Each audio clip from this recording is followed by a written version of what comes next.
Welcome everybody to today's event. My name is Todd Schleckaway. I have the privilege of serving as the President and CEO of NATE, the Communications Infrastructure Contractors Association. And we are so excited to be here live today with all of you and to those watching online to listen to FCC Chairman Brendan Carr unveil his Build America agenda. Who's excited?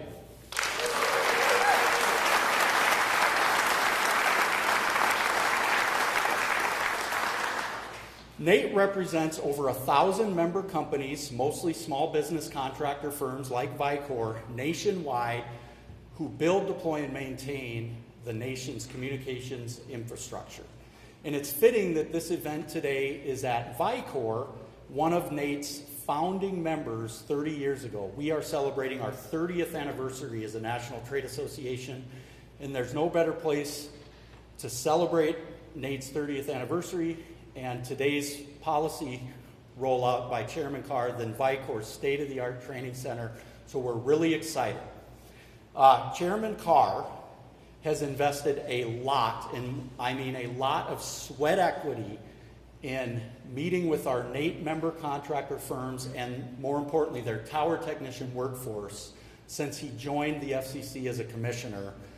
And that's everything from getting certified as a climber and rescuer in our industry to scaling the top heights of a 2,000-foot broadcast tower.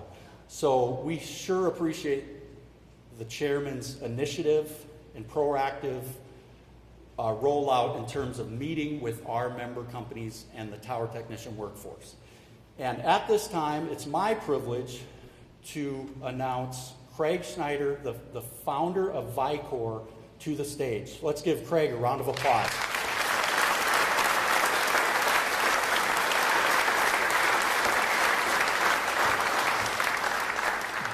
Am I supposed to move this mic?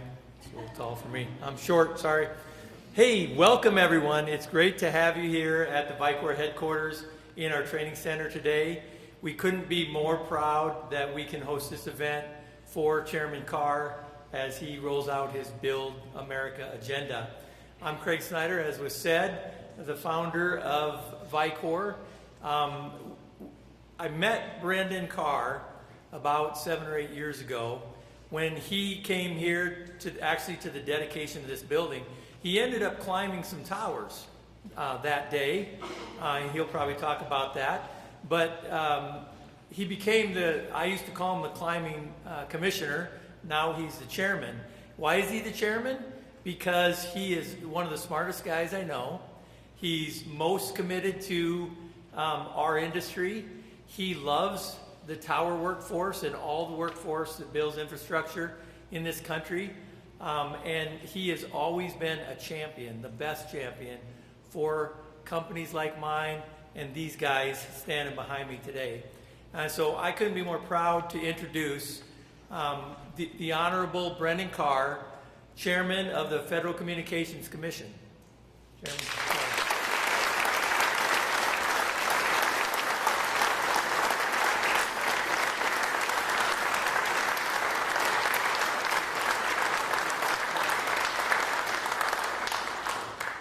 Wow, thanks so much, Craig. Thanks so much, Todd, for that great introduction. It is great to be back here in Sioux Falls, and I'm especially grateful to be here once again at Vicor, at their Tower Climber Training Center.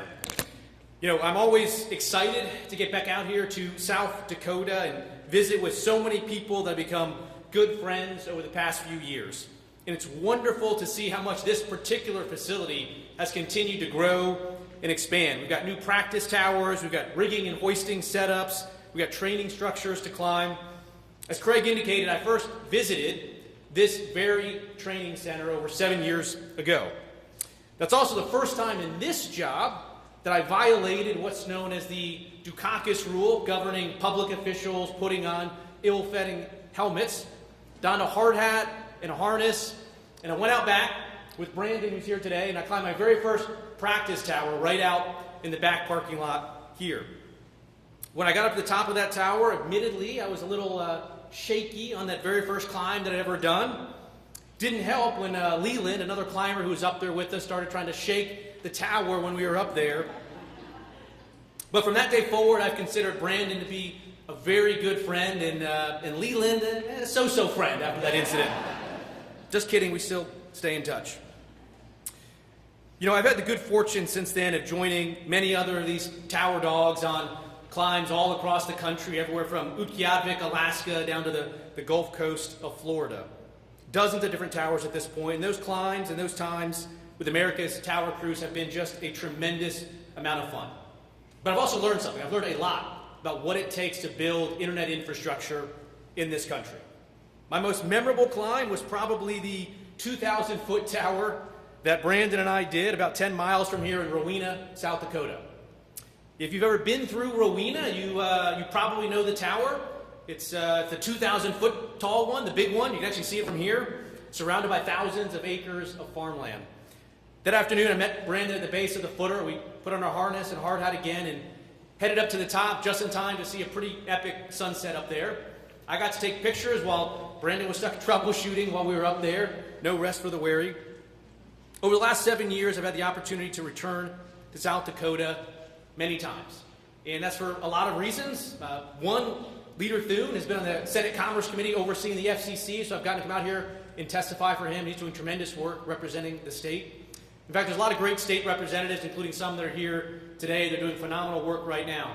In fact, it was actually this monopole tower right here where I climbed with then, before even governor, then Congresswoman Noem, now Secretary Noem, on that practice tower right there. So South Dakota is definitely well represented.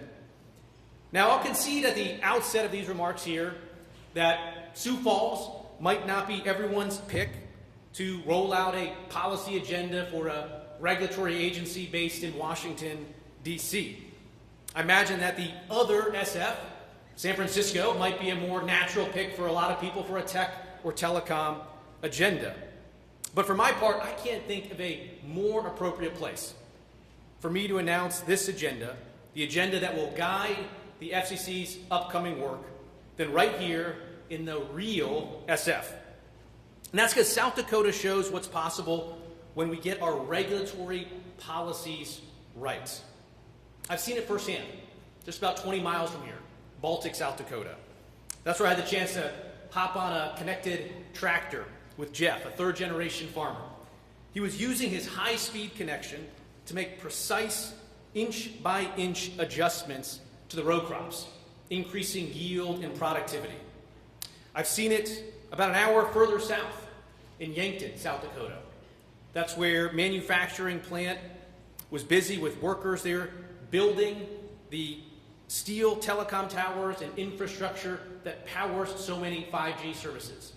I've seen it all the way on the other side of the state, in the Black Hills in Lead, South Dakota. That's where a mile underground, down a rickety old wooden elevator shaft, a new fiber connection was run. And now in that originally 1,800 gold mine tunnels, they're running a Nobel Prize winning scientific research lab, thanks to a high power connection. So I've seen it all across this state. I've seen it in a lot of the visits across many communities in the country. But I've seen the challenges that remain as well. But obviously the real reason I chose South Dakota for announcing this speech is the tower workers here today and those standing behind me right now. America's telecom crews are simply the best of the best. They are salt of the earth people, and they always get the toughest jobs done. And I want to run a policy agenda back in Washington, D.C. that makes these guys and girls' jobs just a little bit easier.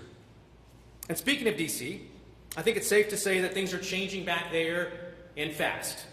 That's a good thing, and it's all thanks to President Trump. President Trump is taking quick action to turn things around in Washington. He's not playing it safe. He's not looking to make some changes around the edges. President Trump is taking decisive actions to usher in a new golden age in America. And I'd say that's precisely the type of change that we need to see in the telecom sector. Just look back at the last 4 years. The Biden administration's goal of connecting millions of Americans through a $42 billion infrastructure program went nowhere. It foundered on reams of regulatory red tape. Or take Spectrum, where the Biden administration fell into a deep malaise and we didn't make meaningful progress for years. But with all that in our rearview mirror, it's time to change things up. It's time to unleash new growth and opportunity. It's time to build. I'm here today to do exactly that, to outline my vision for the FCC's Build America plan. As I'll outline today, our Build America agenda will focus on advancing a number of core policy areas. As we do so, we'll be guided by a few simple ideas. For one, we're going to keep the Gretzky test front and center in everything we do. We want to keep our eyes on the proverbial puck to where it is going, not where it's been. For another, we're going to take a first principles approach. Just because something has been on our books at the FCC for 30 years, we're not going to keep it there out of any sense of inertia. Build America isn't an agenda simply drawn from my years working at an agency inside the Beltway. It's an agenda inspired by the men and women that make up America's telecom workforce, people like Brandon, who've shown me firsthand what it takes to get the job done. So let's get into it. And for those that are really into this, there'll be even more detailed and lengthy version of this in my official written remarks that you can find online afterwards. First, the FCC on my watch will focus on unleashing high-speed infrastructure builds. That means modernizing the regulations that have been driving up costs and holding back internet builds. The good news is we know the playbook here that works. When I helped lead the FCC's efforts during the first Trump administration in 2018 to streamline small cell regulations, we saw record-breaking capital investment and network build-out, including right here in Sioux Falls. In fact, Sioux Falls was one of the very first cities in the country to go live with 5G, thanks to the permitting reforms that are put in place by my good friend Mayor Paul Tenhaken right here in Sioux Falls. So our Build America agenda will pick up where we left off. In fact, here's some news for you. I'm announcing today that the FCC will vote later this month to start a rulemaking that will accelerate the transition from aging copper line networks that too many communities are still on to modern high-speed ones. You see, back in DC, we have rules on the books that have been forcing providers to continue to invest billions of dollars in those old networks, even when they want to shift those investments over to build new ones. So our goal here is pretty simple. We're aiming to free up billions of dollars for investment in new networks. But that's not all. I'll be asking my FCC colleagues to vote this month on an item that will revise the agency's pole attachment rules. For the uninitiated, the FCC's pole attachment rules govern the rules of the road for utility pole owners and broadband builders as they try to attach new high-speed connections to those lines. In fact, I saw firsthand some of the challenges there last night here in Sioux Falls when I joined Jordan and his crew as they were lashing new high-speed internet infrastructure onto utility poles, upgrading 30-year-old plan. Of course, the FCC's permitting reforms won't stop there. Our Build America agenda includes efforts to further streamline the many regulations that stand in the way of infrastructure projects. So under my leadership, the FCC will be taking a fresh look at how the agency can use our authorities under the Communications Act, including our authorities in Section 253 and 332, to make it easier to build out internet infrastructure.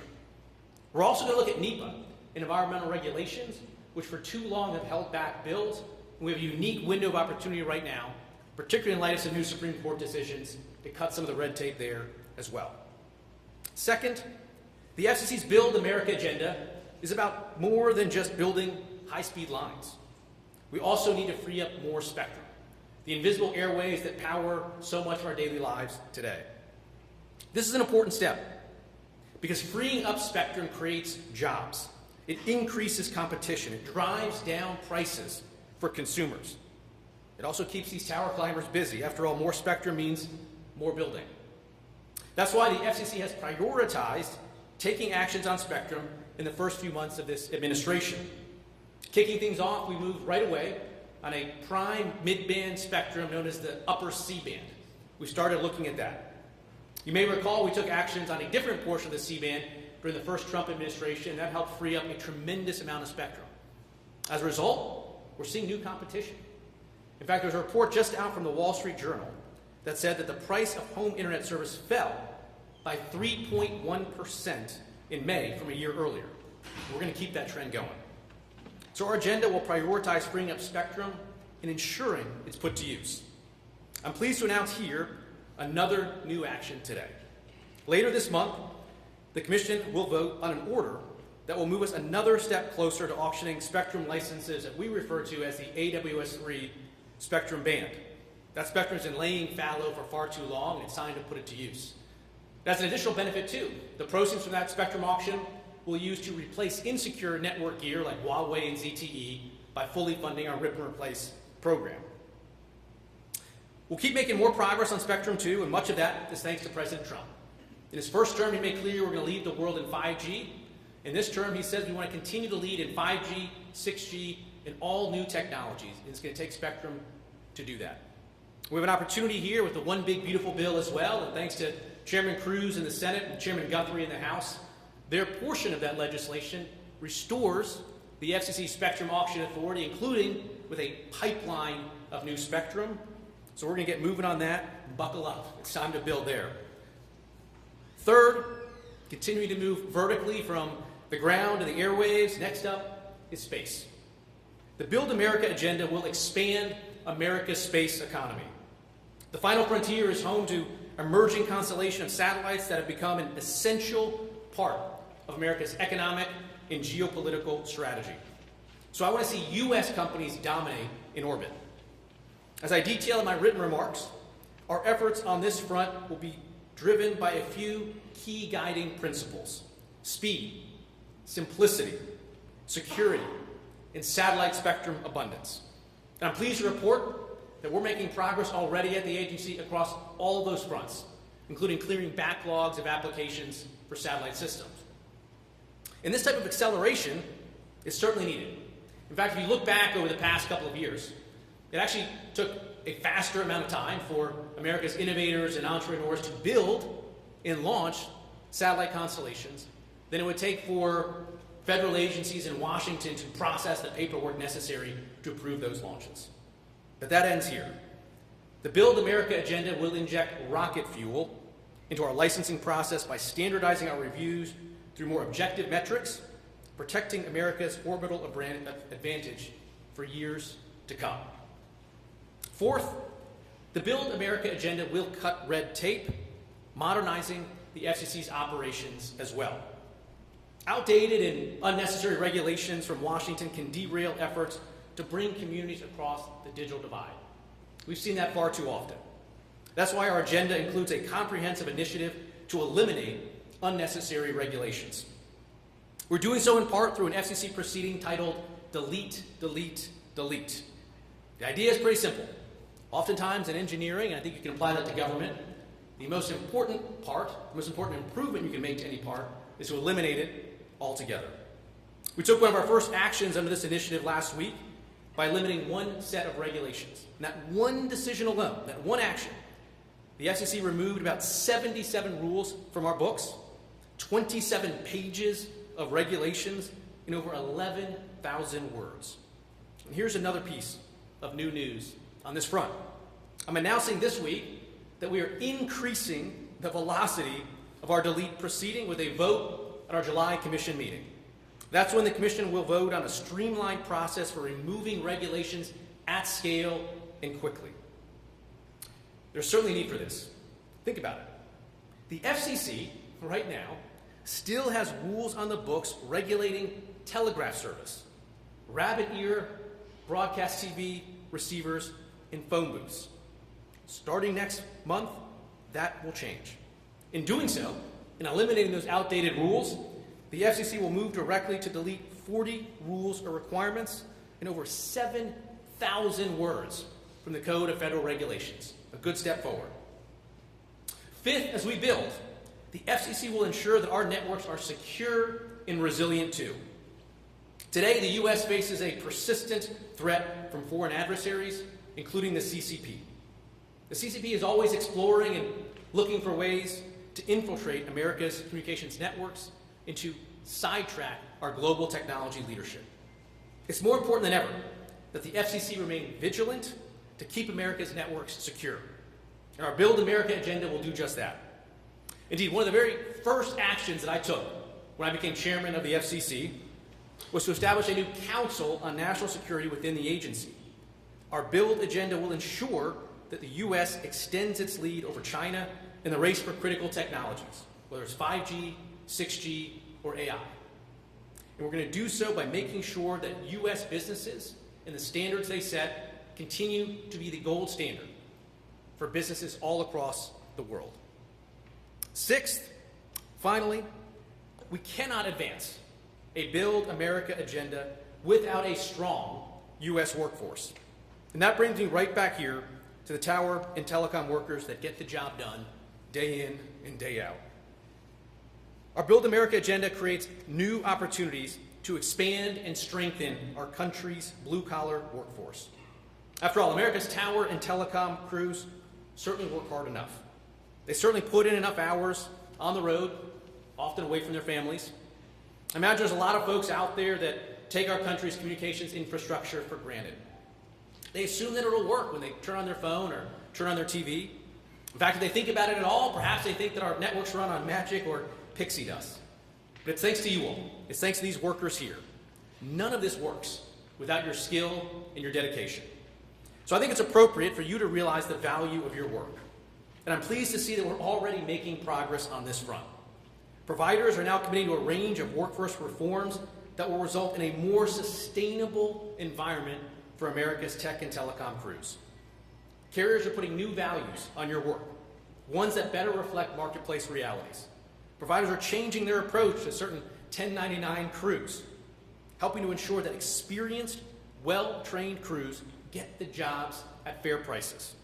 And these changes are also making it harder for foreign fly-by-night crews to sweep in and undercut the security and safety of our communications networks. These types of commitments are going to be a game changer for America's workers, and these reforms are part of a broader focus across the whole Trump administration.